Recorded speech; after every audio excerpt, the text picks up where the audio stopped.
Hello, my friends, data scientists, data analysts, and machine learning engineers, and learners as well as professionals.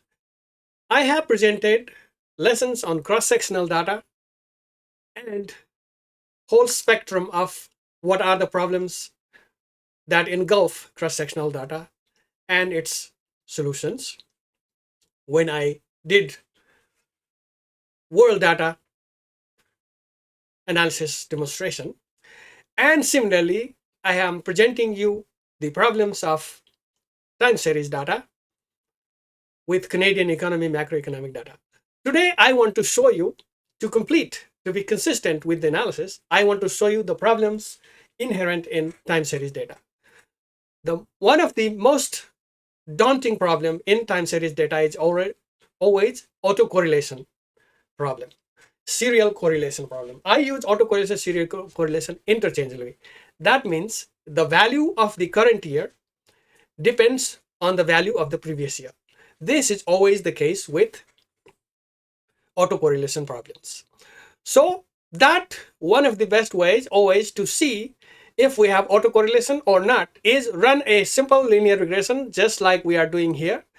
First, run a simple linear regression after loading data and checking some pictorials like these, the histograms.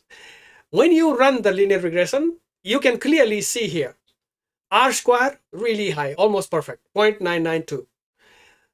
And everything appears to be hunky-dory, all fine. Every one of the parameters, variables are significant, like population in millions in the explanation of GDP.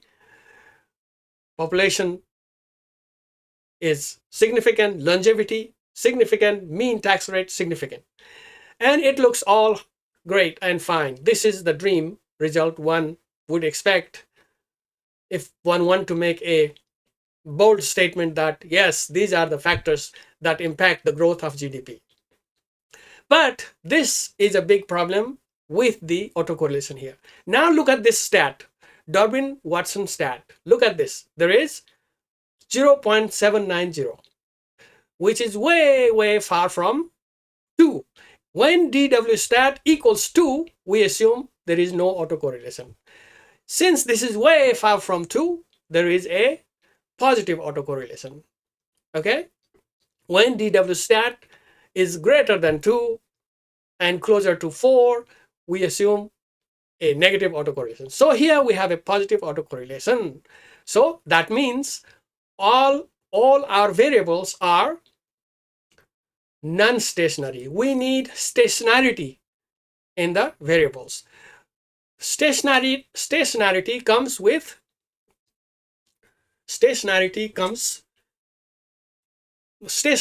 means the mean and variance are constant, and the covariance between the variables, covariance, is only due to the time lag, nothing else. Okay? So that stationarity is desired to make the model fit and not have the autocorrelation impact in the explanation of the dependent variable on the basis of independent variables. So for that, let's do, we already know this model suffers from autocorrelation. So how do we cure that? We carry one of the most effective way is to carry out the first difference method, okay, which is also called AR1, first difference method. So for that, let's do that with this. Now let's do that with this diff, okay, diff df, that's just the name of variable, equals numeric calls that copy. We're going to copy so that it is standing on its own, not influencing the numeric columns, earlier data frame. Now here we're going to do diff df, comma, what name we would like to do? Let's make it d GDP millions. D is indicating the differentiation, differenced, okay? Diff, DF, GDP millions, GDP millions, okay? Dot, diff. This is how we carry out the first difference, okay? Similarly, diff, DF, D, longevity, D, longevity equals diff, DF, longevity. That was the name in original data frame, right? That diff. Okay. Now we need another one left is the diff population millions, right? Diff DF. We will call that D pop millions. Okay. Equals diff DF population millions, pop millions. So we got everything. Population, longevity, max, mean tax rate. Okay, one more to go. Diff DF D mean D underscore mean tax rate, okay, equals diff DF mean tax rate. Okay, so we have captured all the variables that we need. Oh, I forgot to put the diffs here. Need diff. Need diff. Diff is the method that makes first difference. Okay. So once we have that, now let's look at this. Let's look at this now. Drop first row. Drop. This causes first difference causes the first row to be dropped. As a result, we have the we have what NaNs in the first row. So for that we need to clean that. Okay, clean diff df equals clean diff df equals diff df dot drop now, drop Na. So that will clean all the NAs caused by the, this is also clean. Okay, that clean diff df equals, let me just say, we don't need to say clean, diff df equals diff df that drop now. Oh, here drop now. Okay, let me call it clean diff because we make clean. Clean diff df equals diff df that Na. Okay, now run the difference. Now let's run the difference equation. Run the difference regression. Okay, so for that, diff formula equals D GDP millions tilde D population pop millions plus D longevity plus D mean tax rate, mean tax rate. Okay, that is the diff formula. And to run the regression now, we are going to do SMF dot, let me store it in diff reg, diff reg. This is not regular f, this is diff reg. smf.ols diff formula, comma, data equals clean df. Clean df, clean diff df dot fit. Okay, we fit that, and let's display the results. Print. We're going to print 1, 2, 3, 4, 5, 6, 7, 8 regression results. Diff model. Diff model. Okay. 1, 2, 3, 4, 5, 6, 7, 8. Okay. Now display diff reg dot summary.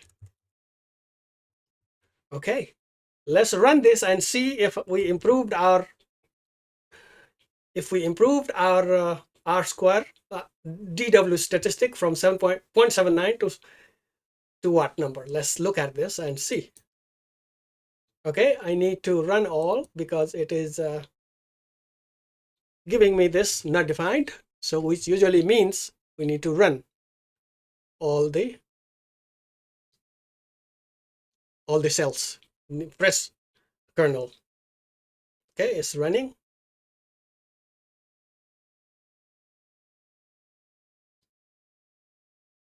Okay, let's look at this result now.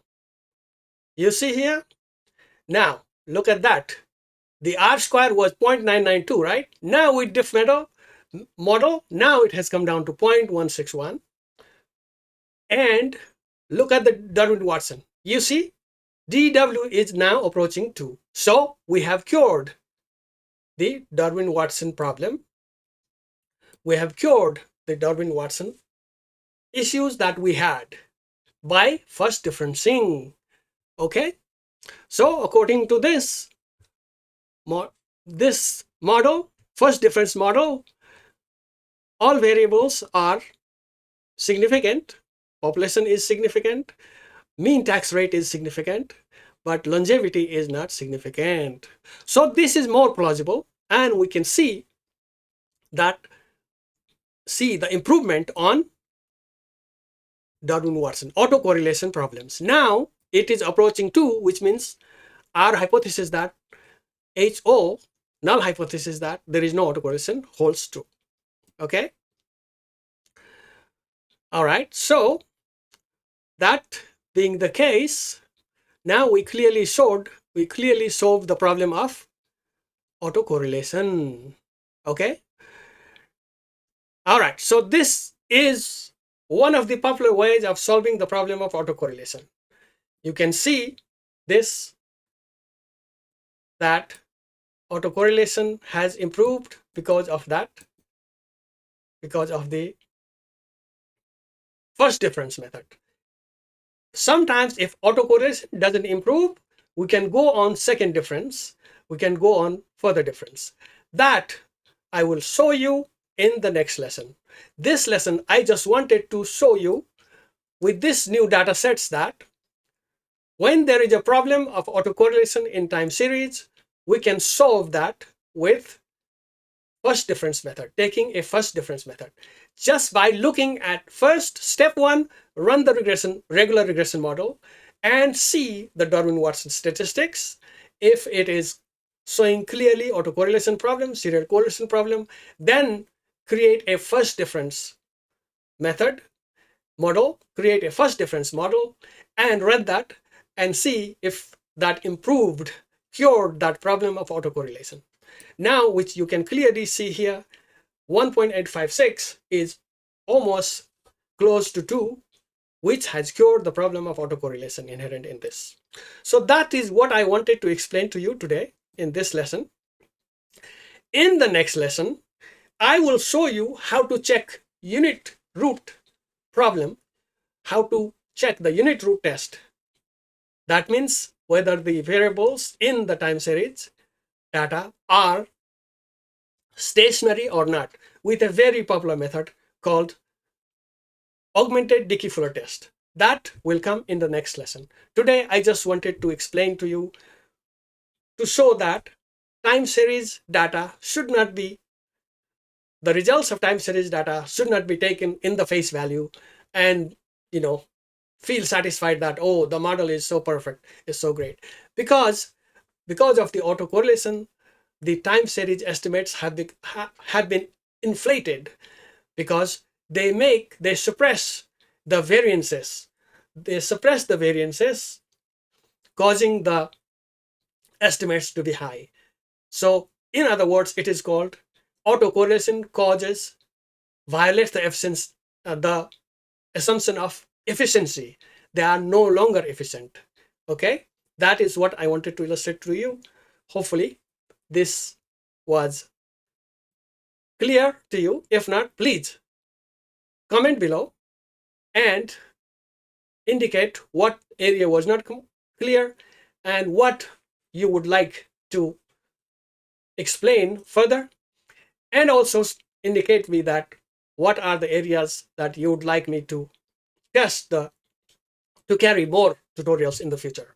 So now this model, diff model, first difference model, can be used to carry out the machine learning predictions on this. Now that it has cured the problem of autocorrelation, you can take this further. According to my previous lessons, you can take it further and do the predictions, machine learning prediction with scikit-learn libraries. Okay, that's all I wanted to share to you today. Thank you very much for tuning in. Thank you for being here. Stay tuned. Subscribe to my channel for more high-level statistics, high-level analysis. I might not be fancy in styles and all this, but I am showing you clearly the highly technical aspects of data analysis, especially econometric data analysis. If you want to understand the economics, macroeconomic analysis, this is the place where you will get all the lessons. So subscribe to my channel. Stay tuned for more future lessons on econometrics, data analysis, statistics with Python pandas. NumPy. Thank you. Bye-bye for now.